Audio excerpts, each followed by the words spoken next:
Daí não fica os temas misturados. Oi, gente, tudo bem? Vamos, então, retomar o nosso assunto aqui sobre a administração tributária. Nós vimos já a primeira parte da administração tributária e agora a gente vai continuar entendendo um pouquinho ali sobre essa questão do crédito tributário, da fiscalização, do que precisa ser feito. Quando a gente fala em administração tributária, na verdade, a gente está falando desse conjunto de ações, de atividades que são integradas e complementares entre si, que visam ali garantir o cumprimento pela sociedade da legislação tributária, tá? E aí ela se apresenta pela presença da fiscal, tanto no âmbito ali de facilitação de cumprimento das obrigações tributárias, quer na construção ali do cálculo do risco do inadimplemento tributário.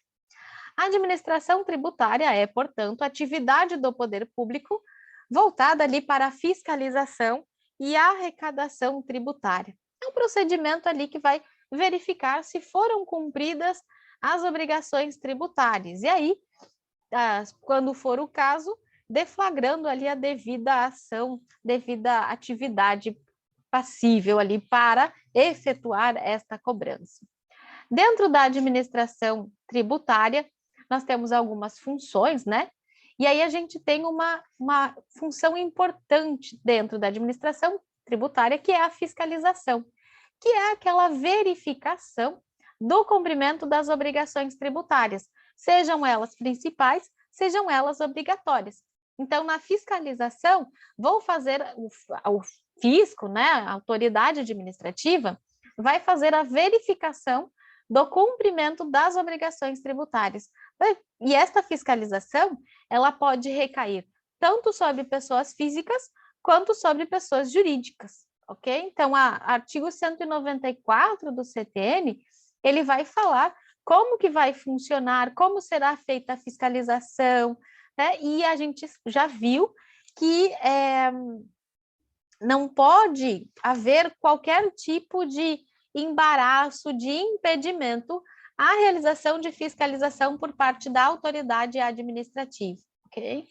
E além disso, quando essa autoridade administrativa realizar a fiscalização, o poder público ele deve respeitar os direitos e garantias e deve também respeitar ali o sigilo fiscal. Não pode fazer divulgação de informação que foi obtida durante a fiscalização, ok?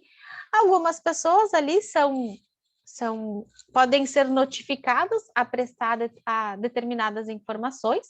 Artigo 197 traz essa situação, que então, mediante intimação escrita, são obrigados a prestar à autoridade administrativa todas as informações de que disponham com relação aos bens, negócios ou atividades de terceiros. E aí traz a relação daqueles que são obrigados a prestar essas informações. Então, isso para ajudar na fiscalização, ok? Então, tem toda essa situação em relação à fiscalização, que é a primeira fase da administração tributária.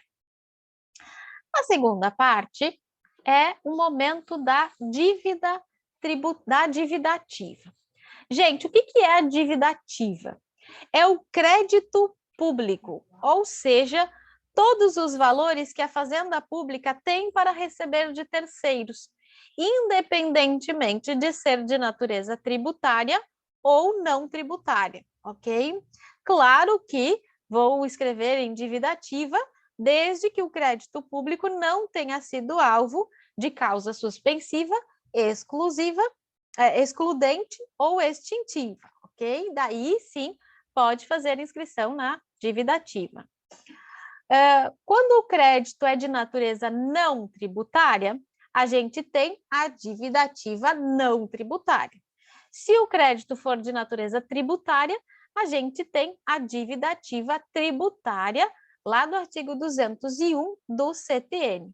Então, a gente tem aqui dívida ativa. A dívida ativa é o oposto de dívida pública, porque dívida ativa é o que o fisco tem a receber, tá? Então, ele vai escrever lá como um crédito público, um crédito do fisco. Para vocês entenderem, gente, lá no artigo 2º da Lei de Execução Fiscal, temos, então, o conceito de dívida ativa. Lá no artigo 2º desta Lei de Execução Fiscal vai dizer: constitui dívida ativa da Fazenda Pública aquela definida como tributária ou não tributária, com alterações posteriores, enfim, certo? Então, vejam que eu tenho dívida ativa tributária, que é aquela decorrente do não pagamento de tributo, portanto, dívida ativa tributária, e eu tenho a dívida ativa não tributária, que é aquela que vem das penalidades. Por exemplo, eu fiz uma construção sem autorização. O fiscal passou lá, percebeu isso e me aplicou uma multa. Eu não paguei esta multa deste alvará. Vejam, não é uma dívida tributária. Portanto, se eu não pagar esta multa por uma fiscalização ali de construção irregular, esta minha dívida vai ser inscrita em dívida ativa, mas vai ser uma dívida ativa não tributária, já que o crédito, que aquele débito lá, aquele meu não pagamento, não decorreu do não pagamento de tributo, tá bom? Então, essa é a grande diferença entre tributário e não tributário. A dívida ativa não tributária são estes créditos que a Fazenda Pública faz jus: aluguéis, preços públicos, indenizações, multas, enfim. Já o crédito tributário, ele se refere a tributos, os adicionais e as multas decorrentes do não pagamento dos tributos. Tá? Essas multas do não pagamento de tributo é uma dívida tributária. As multas de ambiental, vigilância sanitária, de ausência ali de alvará de construção, essas todas é não tributária, ok? Então, sempre se cuide, sempre quando fala ali multas de qualquer natureza, multas criminais, por infrações ambientais, por Código de Defesa do Consumidor, todas elas entram como dívida ativa não tributária. A dívida ativa tributária, ela é relacionada ao não pagamento de tributo ou não pagamento de multa tributária, multa em relação ao não pagamento do tributo, ok? Então, vejam que tem que fazer essa distinção, mas a gente vai ter a inscrição em dívida ativa. A dívida ativa, gente, ela serve, é um procedimento de inscrição em dívida ativa, ou a inscrição do crédito tributário em dívida ativa, ela ocorre pelo inadimplemento da obrigação tributária nascida com o fato gerador. Então, quer dizer que aquele crédito tributário não foi pago. E aí, não havendo pagamento, vai ser inscrito em dívida ativa, que é um procedimento que vai conferir execuibilidade à relação jurídica tributária. Então, na verdade, você pode conceituar a dívida ativa como o crédito tributário inscrito. Tá?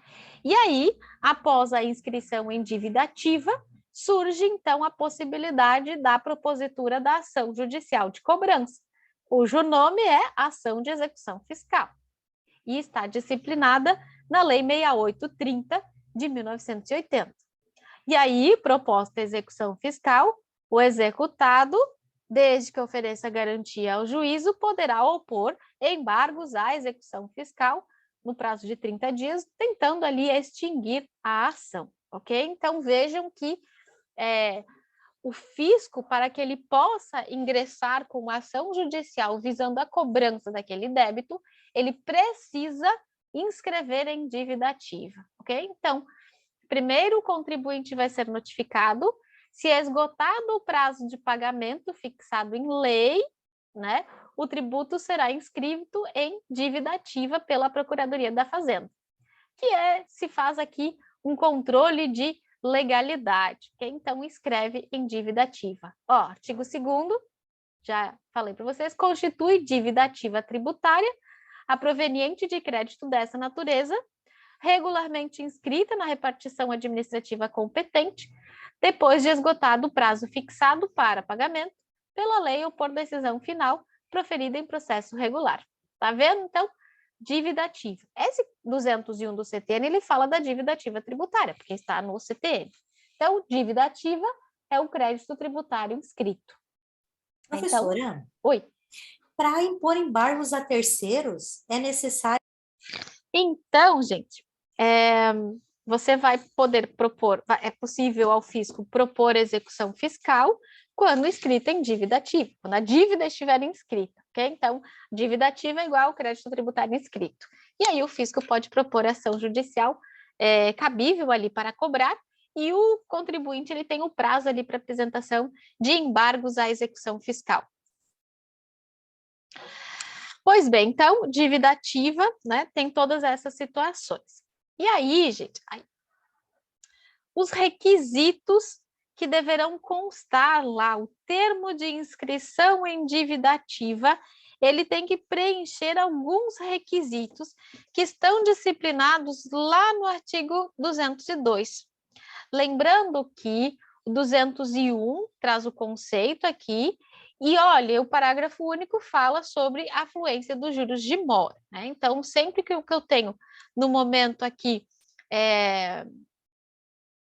que vai correr ali os juros de mora, ele não exclui a liquidez do crédito, ok? Então, 201 trazendo essa situação. A partir do momento que eu tenho ali a inscrição em dívida ativa, se houver alguma alienação ou oneração de bens ou rendas, considera-se, então, esta alienação fraudulenta. Isso está disciplinado no artigo 185 do CTN. Olha lá.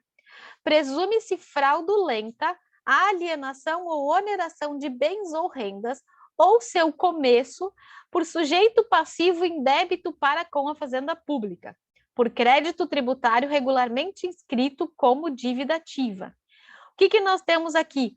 Presunção absoluta no caput do 185, quanto à fraude na alienação ao seu começo, quando o crédito tributário estiver regularmente inscrito em dívida ativa.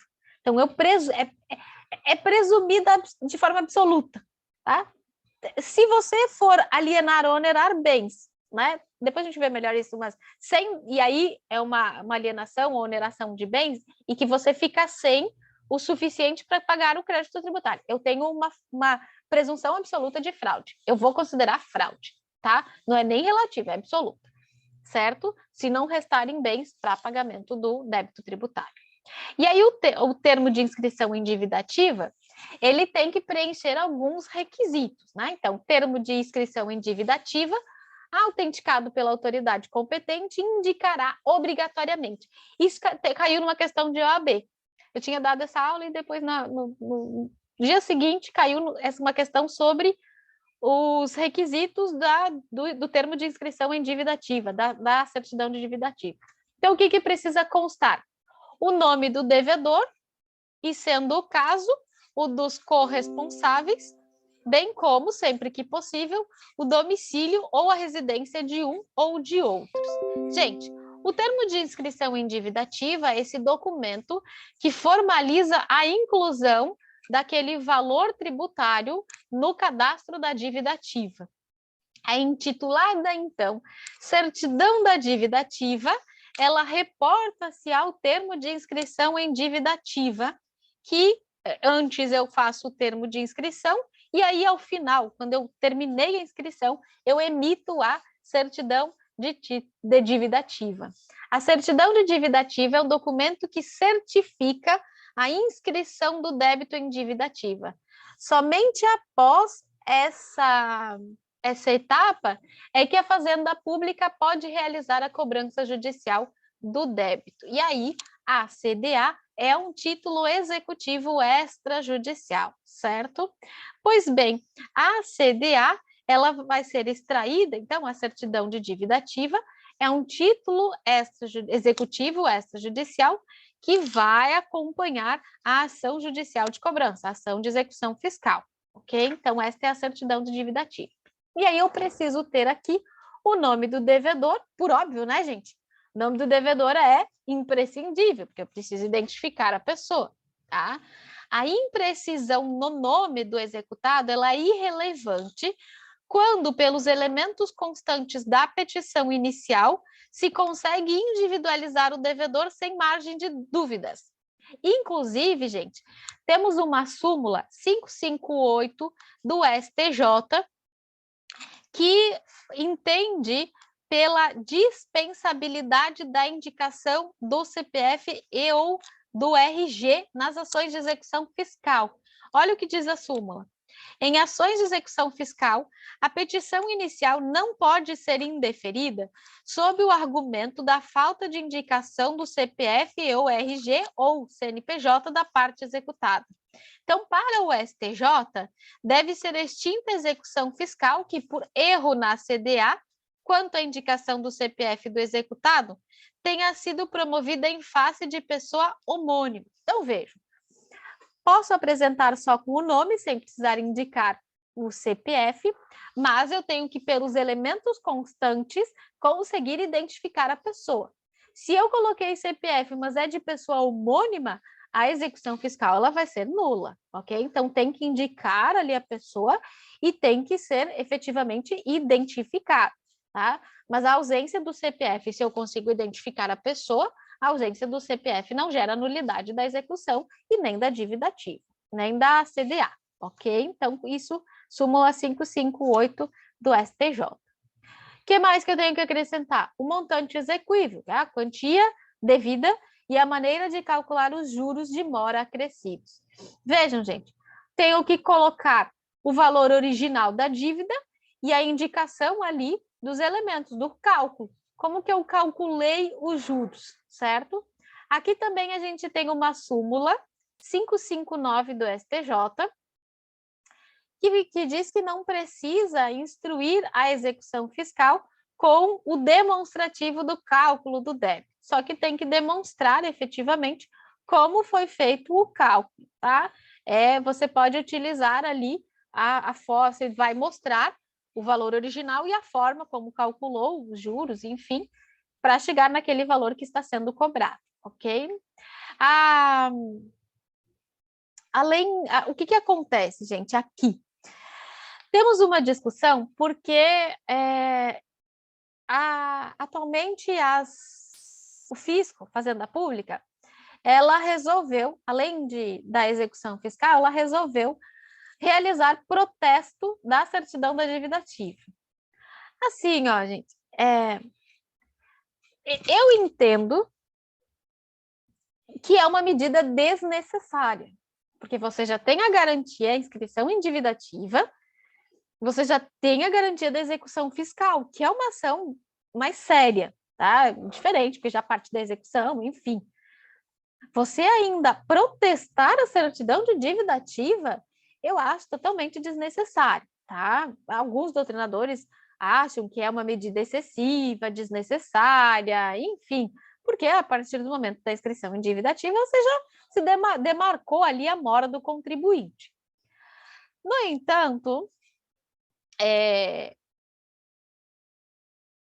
a Fazenda Pública, o próprio STJ entende que é legal a possibilidade de protesto de CDA como um adequado instrumento extrajudicial de cobrança de dívidas.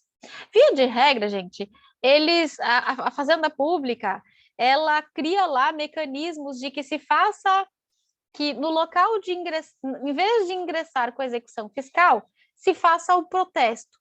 Por exemplo, a Procuradoria-Geral da Fazenda Nacional, por meio da Portaria 321 de 2006, ela dispõe que as certidões de dívida ativa da União que não ultrapassarem ao limite de 10 mil poderão ser levadas a protesto antes do ajuizamento da ação de execução fiscal. Então, uma tentativa de cobrar isso sem precisar ir para a execução fiscal. É por isso que eles fazem o protesto. Então, o protesto da certidão de dívida ativa, de acordo com, inclusive pelo STF, é um mecanismo constitucional e legítimo, tá? Pode ser utilizado então o protesto pode ser realizado o protesto da certidão de dívida ativa, ok?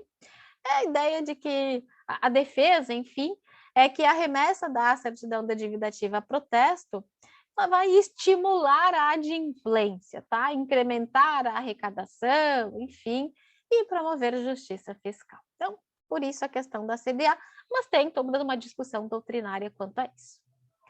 O inciso 3, ele diz que, além disso, né, dentro dos requisitos, tem que constar a origem e a natureza do crédito. Tá? Então, o que tem que colocar aqui é o contexto fático em que se deu a subsunção tributária. Okay? Então, tem que dizer ali, tem que ter a descrição do fato constitutivo da infração. Tem que dizer ali, descrever qual foi o fato que originou a inscrição em dívida tributária. A data em que foi inscrita, né, tem que constar a data de inscrição, sendo o caso o número do processo administrativo de que se originar o crédito. Então, aqui está se referindo justamente para dar maior segurança jurídica, o título, se teve o processo administrativo, lá na inscrição, eu coloco o número do processo administrativo. Então, requisito formal ali obrigatório, o número do processo administrativo, ok? Estes os requisitos. E aí, então, consta estas situações, ainda tem que constar lá a indicação do livro e a folha de inscrição, certo? Então, sempre constar o número, a folha em que foi inscrito, débito e tal. E aí o parágrafo único desse artigo, do artigo 202, ele fala, então, que a certidão conterá, além dos requisitos, a indicação do livro e da folha de inscrição. Como hoje a inscrição em dívida ativa é feita por meio eletrônico, via de regra a gente não vai ter livro e folha, porque é meio eletrônico, ok? Gente, olha a questão importante trazida pelo 203.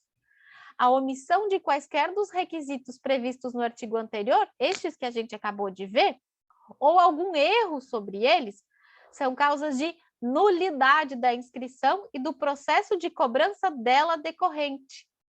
Então, se tem um erro, se não colocou algum requisito, inscreveu em dívida ativa e ingressou com a execução fiscal, a execução é nula e a inscrição é nula, tá? Só que essa nulidade ela poderá ser sanada até decisão de primeira instância, mediante substituição da certidão nula, devolvida ao sujeito passivo, prazo para a defesa, que somente poderá versar sobre a parte modificada. Vejam, então, que a certidão, se ela tem algum erro, alguma situação ali, ela pode ser substituída até a decisão de primeira instância, tá? Onde que ela poderá, então, sanar eventuais omissões.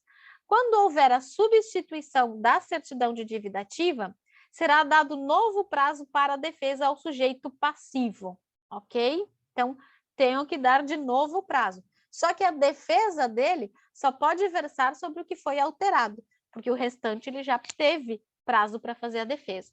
Então, a defesa do executado, ela tem que ser, tem que ter ali, tem que ser dada ampla possibilidade de que o executado faça a sua defesa. Tá? Então, se substituir a certidão, enfim, abre novamente o prazo para a defesa, ok? Claro que, se for um pequeno defeito formal, insignificante, que não comprometa a essência do título executivo, não precisa expedição de nova certidão de dívida ativa, tá? Porque se é algo pequeno lá, uma palavra errada, alguma coisa pequena que não causa prejuízo nenhum, não altera a essência da certidão, ela não precisa, não vai gerar nulidade, porque daí, né, eu vou violar, inclusive, o princípio da efetividade, né? Não estou sendo efetivo ali com o processo, tá? Então, a nulidade da certidão de dívida ativa, ela não deve ser declarada quando houver eventuais falhas que não provoquem prejuízos para o executado na sua defesa, tá?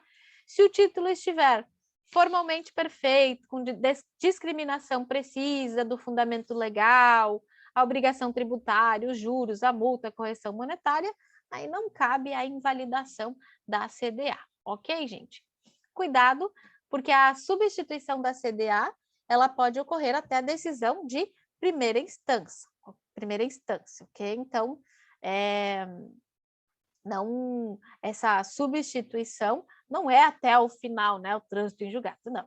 É até a decisão de primeira instância. E a nulidade ela, por óbvio, vai ser reconhecida nos casos em que, por exemplo, não é possível identificação do débito, enfim, dificulta a defesa, ok. Daí que a gente tem aqui no 203 uma nulidade relativa, tá? Essa atenção. Se o erro não prejudicar, não causar prejuízos, eu não vou considerar nulidade. E a CDA, então, emendada ou substituída, né? Enfim, aqui só fala em substituição, mas a doutrina e a jurisprudência entende que ela pode ser emendada também até decisão de primeira instância, ok? Então, até decisão de primeira instância, a certidão de dívida ativa poderá ser emendada ou substituída, assegurado, então, ao executado a devolução do prazo para embargos, ok? Então, é possível, né, até nesse momento, que se emende ou substitua o título. Então, vejam, gente, são aqui, na verdade, duas possibilidades que a Fazenda Pública pode corrigir o título executivo, tá? Se o juiz percebeu o vício, ele pode, ao despachar a petição, entregar ali o prazo para que ele possa arrumar o título executivo. E a doutrina, ela entende que, havendo embargos do executado, é possível a emenda ou a substituição da certidão até que sobrevenha a sentença que julgue os embargos do executado. Tá? Então, há esse entendimento da possibilidade de julgamento dos embargos, ok? Então, aí pode substituir enquanto não forem julgados os embargos do executado, certo?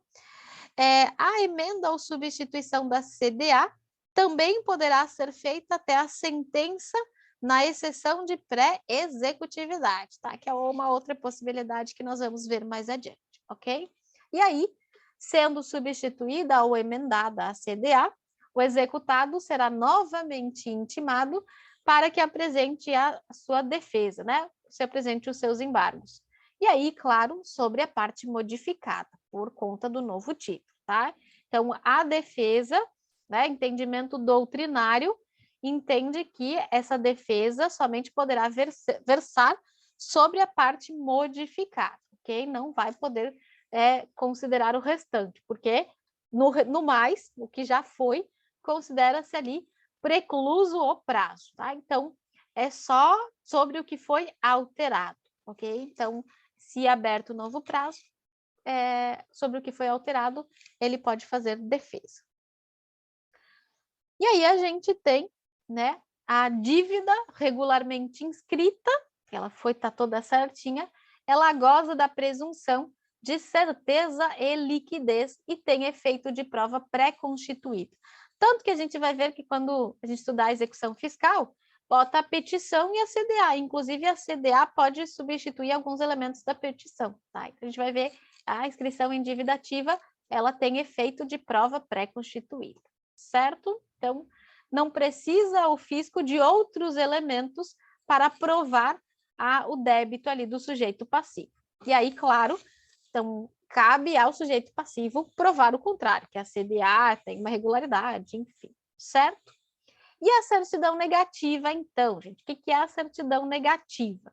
Artigo 205 do Código Tributário Nacional dispõe lá: a lei poderá exigir que a prova da quitação de determinado tributo, quando exigível, seja feita por certidão negativa, tá? Expedida à vista de requerimento do interessado, que contenha todas as informações necessárias à identificação de sua pessoa, domicílio fiscal e ramo de negócio. Vejam, gente, que aqui nós estamos falando quando você precisa participar de alguma, geralmente de licitação, você quer solicitar algum documento, você precisa fazer um financiamento, enfim, inúmeras situações, tem a exigência lá de que você apresente certidão negativa, tá?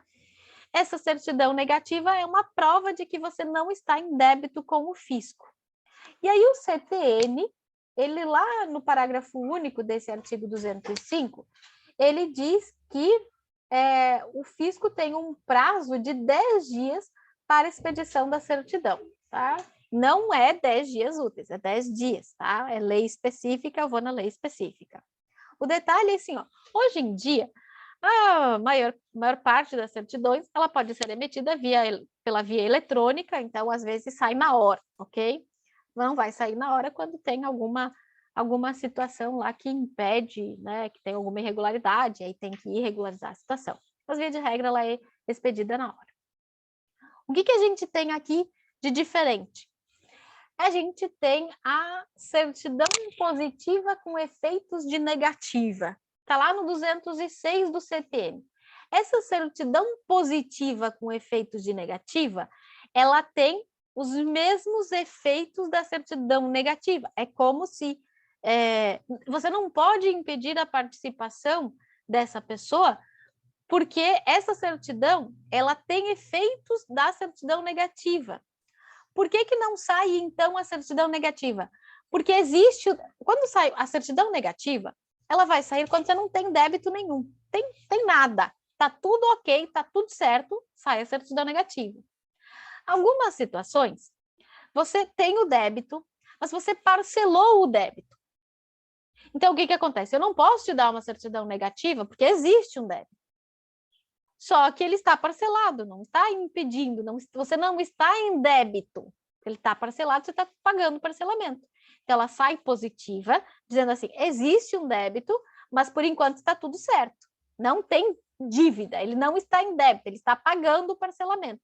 Então, sai a certidão positiva com efeitos de negativa, certo? Então, a positiva, ela só indica que existe, mas ou o crédito não está vencido, ou ele está com a exigibilidade suspensa, ou está lá com cobrança, mas foi realizada a penhora. Tá? Então, o próprio 206, ele diz que tem os mesmos efeitos da certidão negativa.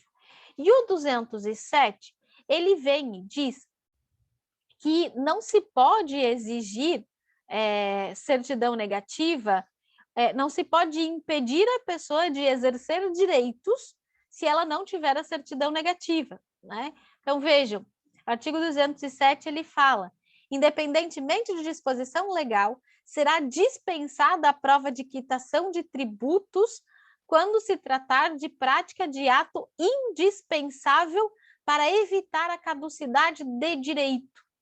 Então, ela se dispensa essa certidão se a impossibilidade de fornecimento impede o exercício de um direito. Então, ela, pelo 207, ela pode ser dispensada, né? Um bom exemplo pode ser, isso na prática, gente, na prática isso é um pouquinho diferente, né? Mas, por exemplo, numa licitação. Na licitação, geralmente se exige certidão de débitos tributários, certidão negativa de débitos tributários. Digamos que você precisa dessa certidão e ela tem que ser pega presencialmente. Só que os servidores estão em greve.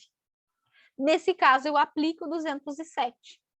Eu vou perder o direito, não por algo que eu tenha dado causa. Eu não consigo emitir a certidão porque os servidores estão em greve e aí não tem como ter a certidão, eu vou perder a licitação. Então, neste caso, se aplica o 207, se dispensa a apresentação da certidão para que aquela pessoa não perca o direito. Ok? A certidão negativa, aí a gente chega no 208. A certidão negativa, expedida com dolo ou fraude, que contenha erro contra a fazenda pública, ela responsabiliza pessoalmente o funcionário que a expedir pelo crédito tributário e juro de mora acrescidos. Gente, olha que interessante. O funcionário fazendário, sabendo que está cometendo uma falsidade, ele responderá, caso se descubra a fraude, né, óbvio, por este ilícito perante as instâncias administrativa, tributária e criminal. E ele fica responsável, se ele, sabendo que existe um débito, ele emite uma certidão negativa dizendo que o débito não existe, ele fica responsável pelo pagamento do débito e pelas sanções, ok? Claro, e ainda não vai responder lá pelo crime de prevaricação, enfim. Isso se ele agir Com dolo, sabendo. Aí ele fica responsável pelo débito tributário lá e pelas sanções lá respectivas. Se o funcionário agir sem dolo, aí ele não fica responsável pelo crédito tributário, mas ainda assim poderá responder ali, né, a responsabilização disciplinar e penal, se for o caso, tá, gente? Então, o que que acontece? A responsabilização pessoal do servidor público, na verdade, é uma responsabilidade solidária. Quando, se ele sabia que tinha o débito e não constou, ele vai responder, inclusive, de forma solidária pelo débito que deixou de constar na certidão, ok? Então, ele fica responsável por ela porque ele não colocou, né? Ele fraudou a certidão de dívida ativa, ok? Aí a gente chega nas disposições finais ali do CTN, expressão fazenda pública, abrange fazenda da União, dos estados, Distrito Federal e municípios. E aqui o 210, ele diz que os prazos fixados na lei ou legislação tributária são contínuos. Tá? Então, a gente não vai usar a regra geral do Código de Processo Civil, porque eu tenho uma lei específica definindo que os prazos são contínuos.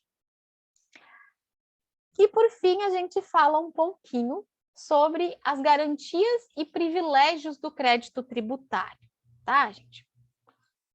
As garantias e privilégios do crédito tributário são verdadeiras tutelas acauteladoras ou medidas assecuratórias de que o poder público dispõe para impedir o contribuinte, para obrigar o contribuinte à satisfação do pagamento, né, do tributo, justamente para abastecer os cofres públicos, né, então, para que sejam realizados os seus fins sociais. A previsão legislativa das garantias e privilégios do crédito tributário estão dispostas nos artigos 183 a 193 do CTN. As garantias do crédito, né, são meios jurídicos assecuratórios que cercam o direito subjetivo do Estado a receber a prestação. E os privilégios se referem a uma posição de superioridade de que desfruta o crédito tributário em relação aos demais créditos. Então, ali no 183, a gente vai ter ali a questão das garantias do crédito tributário. Opa, vou voltar aqui. Então, artigo 183 a 193 estão as garantias e privilégios. As garantias são esses meios jurídicos que garantem ali o Estado de receber, e o privilégio, esta posição de superioridade do crédito tributário em relação aos demais créditos. As garantias, gente, na verdade, são situações, são benefícios ali para o fisco, para que ele possa buscar. E aí ele vai, inclusive, no patrimônio do contribuinte. O artigo 184 traz a hipótese de mitigação do onipresente alcance da dívida tributária sobre o particular, ok? Quando, então, eu tenho bens ou renda impenhoráveis, tá? Então, mesmo havendo toda essa garantia, esse privilégio, a dívida tributária não vai alcançar bens ou rendas impenhoráveis, tá, gente? Então, né, os bens impenhoráveis lá do Código de Processo Civil estão 833, estes estão garantidos também em relação à dívida tributária. Em que pese ela tem uma série de garantias, é mitigada esse alcance, não vai atingir bens ou rendas impenhoráveis. E aí, dentro também de garantias, a gente tem a presunção de fraude. Presume-se fraudulenta a alienação ou oneração de bens ou rendas quando o sujeito passivo, em razão desta alienação, se tornar insolvente. É o que diz lá o artigo 185 que eu mencionei para vocês primeiro. Ou seja, vejam que não é qualquer alienação ou oneração de bens. É a alienação ou oneração de bens de que não restarem bens ou rendas suficientes ao total pagamento da dívida inscrita. Ok? Então, nesse sentido, nós temos a presunção de fraude. A fraude, então, ela é presumida quando o devedor, o contribuinte, ele tenta se esquivar, ele tenta onerar bens, alienar bens para não pagar o fisco. Ela é presumida de forma absoluta, tá? Porque o que acontece? Muitas vezes o devedor, ele pode se valer dessas situações para dilapidar o seu patrimônio e se esquivar ao pagamento do tributo. Se esta situação, se esta manobra, enfim, ocorrer após a inscrição do crédito tributário em dívida ativa, a gente tem a fraude à execução no direito tributário. Então, tem a fraude, essa presunção de fraude, por óbvio, ela se integraliza nos casos em que houve prévia ciência do ato de inscrição, tá? Então, ele tem que ter conhecimento do auto de inscrição, tá? Inscrição do crédito tributário em dívida ativa, presumo a fraude. A fraude é presumida de forma absoluta. Ou, claro que o devedor, ele lá, né, se ele alienou, sabendo que tinha inscrição, tem que ser desfeito. Eu vou presumir a fraude. O professor Luciano Amaro, ele diz, se o sujeito passivo, tendo débito em execução, aliena bens ou rendas, a presunção legal de fraude torna ineficaz o ato praticado, não importando se o devedor o praticou a título oneroso ou gratuito. Tá? Então, haverá uma presunção absoluta, não tem necessidade de prova por parte da Fazenda Pública, ok? Vai acontecer, por óbvio, uma inversão do ônus probante. E aí o devedor vai ter que provar que houve alguma irregularidade. Além disso, gente,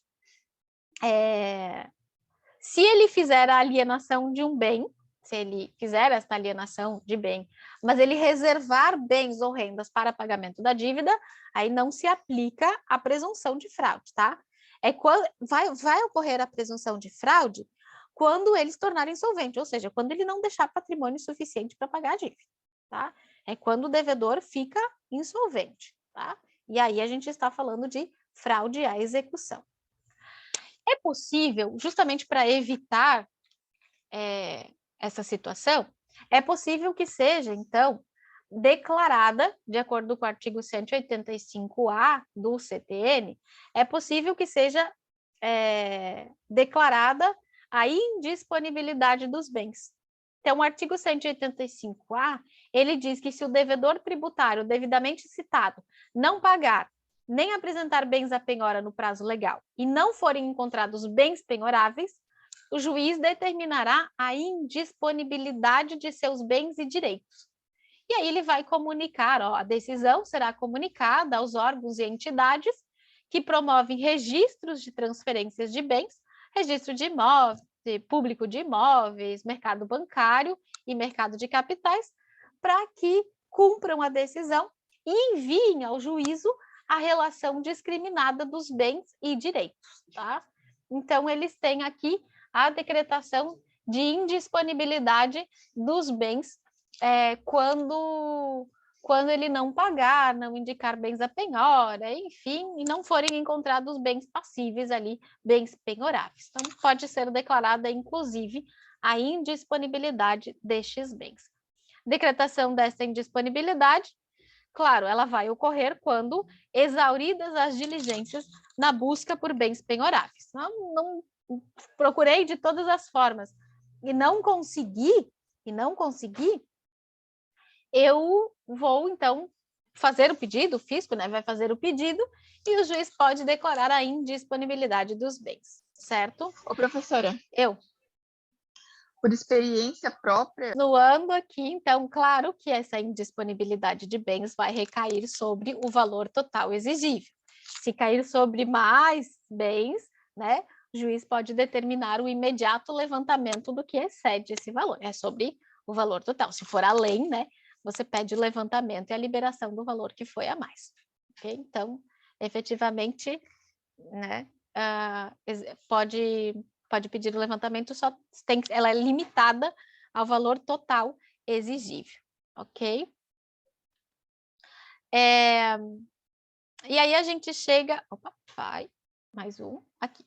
A gente chega nas preferências ou privilégios do crédito tributário. Gente, privilégio é privilégio do CTN, está ali no artigo 184, né? É uma regalia que a lei concede para o crédito para ele ser pago com preferência dos outros, tá? Então, geralmente, o pagamento do crédito tributário, ele tem preferência, certo? Em algumas situações. Ele é só que ele não é absoluto, tá, gente? Ó, a Lúcia colocou mais uma informação lá. Recai além do usufruto sobre o recebimento de herança. A pessoa fica com indisponibilidade, recebeu uma herança, também não pode mexer. Nossa, tudo que você tem, eles ficam indisponíveis. Gente, então, o crédito tributário, ele tem preferência, a preferência está no artigo 186 e diz assim: o crédito tributário prefere a qualquer outro, seja qual for sua natureza ou o tempo de constituição. E aí ele ressalva os créditos decorrentes da legislação de trabalho ou acidente de trabalho. Aqui tem uma discussão, gente, por quê? Porque diz que ele prefere qualquer outros. Só que se a gente for lá na Lei de Recuperação Judicial e Falência, lembra que o crédito tributário, ele vem bem depois. Ele é o terceiro. Primeiro eu vou ter os trabalhistas, né, decorrentes de acidente de trabalho, tá ressalvado aqui. Depois eu tenho os com garantia real e depois eu tenho o crédito tributário. Então, ele tem uma garantia, ele tem um privilégio, ele tem uma preferência, mas não é uma preferência absoluta, tá? Porque lá na lei de falências, o crédito tributário ele não ficou com, não prefere os créditos extraconcursais, né? E os demais que estão previstos lá na lei 11.101, tá? Agora, retirando esta situação específica da legislação falimentar de recuperação judicial, ele prefere, então, tem ali a preferência, tá? Mas retira ali da questão da falência, que daí eu não tenho. Quanto aos demais, ele tem essa preferência. Primeiro eu vou fazer o pagamento do crédito tributário para depois fazer o pagamento dos outros. Na falência, tenho alguns que têm preferência aos créditos tributários, tá? Quando tem concurso ali de preferências, quando há mais um ente para receber o crédito tributário, a gente vai na seguinte ordem. Primeiro paga a União, depois os estados, Distrito Federal e territórios, tá? E depois os municípios, conjuntamente ou pro rata. Essa é a ordem ali de pagamento. Então, gente, vejam só. As garantias, elas somente prevalecem contra o crédito tributário, os bens e rendas que a lei declara impenhoráveis. Os demais, né, como a Lúcia aí também trouxe a questão do usufruto, questão da herança, enfim, o fisco pode buscar e pode declarar a indisponibilidade dos bens se não encontrar bens penhoráveis. Os privilégios, né? O privilégio é a regalia que a lei concede a um dado crédito de ser pago com preferência, e a preferência é o pagamento prioritário de um crédito em desfavor dos que com ele concorrem. A única observação que se faz aqui é em relação à falência, lei de falência, porque lá a ordem de pagamento é um pouquinho diferente, vocês viram quando estudaram recuperação judicial e falência. E aí, o 185, ele traz a presunção da fraude quando tem lá o crédito regularmente inscrito como dívida ativa. E aí, presume-se fraudulenta se não restarem bens suficientes ao pagamento do crédito tributário. Ok, gente? Tudo certo?